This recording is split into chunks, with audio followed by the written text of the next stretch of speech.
Today's news. CBS News on the hour, presented by Indeed.com.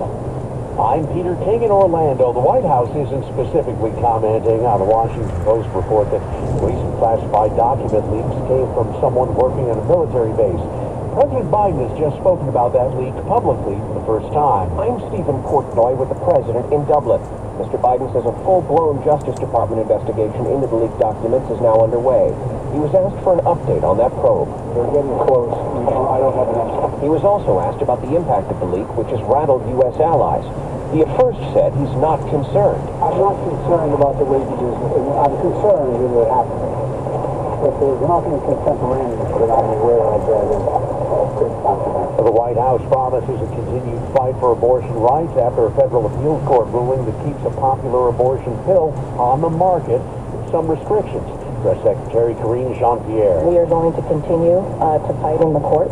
We believe that the law is on our side, and we will prevail. CBS News correspondent Cammie McCormick has an update on efforts to free an American journalist being held in Russia. The Biden administration will not discuss whether a prisoner swap is on the table, but Russia's deputy foreign minister says Moscow may be willing to discuss it after a court delivers its verdict. Evan Gershkovich is accused of spying. He was arrested last month by Russian authorities.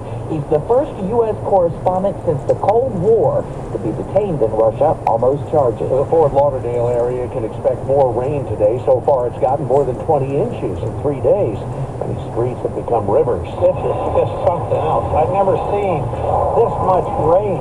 This is way too much for all this. Fort Lauderdale Airport and Broward County schools are shut down. The airport is due to reopen in about 3 hours. In Richmond, Indiana, thick black smoke from a plastics fire has forced about 1,000 people from their homes.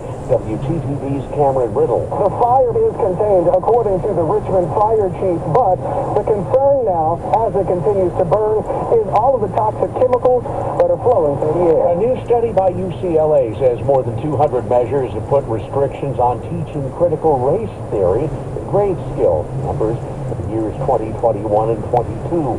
Law professor and co-author Latoya Baldwin-Clark calls the trend a coordinated political campaign. This is not something happening from the grassroots.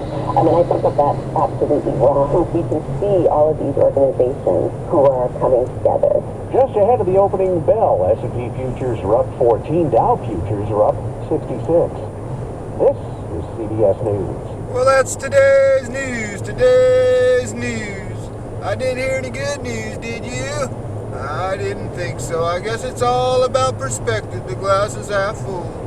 Well, as always, I want to thank you again for coming along with me on these Dash Cam News adventure. You know the drill.